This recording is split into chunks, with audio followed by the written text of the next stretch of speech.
नमस्कार. आपली उकड चुकली तर काय करायचं? काही वेळा गडबडीत आपली उकड चुकली जाते, त्यावेळी पुढील टिप्स पाहू. या पिठात आता घालायचं आपला जो घरी साबुदाणा असतो तो बारीक करायचा आणि 1 चम्मच घालायचा किंवा कॉर्नफ्लॉवर जरी 1 चम्मच घातला तरी चालेल. पीठ मळायचं, असं सुती कापड एक घ्यायचं, इथे सुती रुमाल जरी तुम्ही घेतला तरी चालेल. त्यामध्ये ही उकड ठेवायची, गाठ मारून घ्यायची आणि इथे मी कुकरचं भांडं घेतलेलं आहे, तुम्ही मोठं भांडं घेतलं तरी चालेल. पाणी गरम झाल्यानंतरच यामध्ये ही उकड ठेवायची आणि एकच शिट्टी देऊन घ्यायची.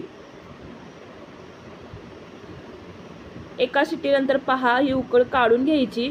पाण्यामध्ये अजिबात पहा पीठ मिक्स झाले नाही, अशा प्रकारे पीठ शिजवून घ्यायचं. आता हे एका परातीमध्ये काढून अशा वाटीच्या साहाय्याने मळून घ्यायचं. छान सुबक आपले मोदक तयार होतील. आणि पहिली पद्धत पाहिली आहे, आता दुसरी पद्धत पाहू.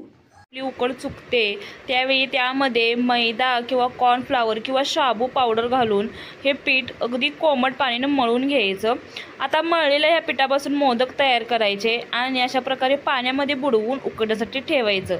अशा प्रकारे उकड काढताना जर पाणी कमी पडलं असेल त्याची कमतरता भासत नाही. त्याचप्रमाणे मोदक उकडताना फुटत नाहीत आणि अगदी चकाकी येते आणि पटकन आपले मोदक हे उकडले जातात.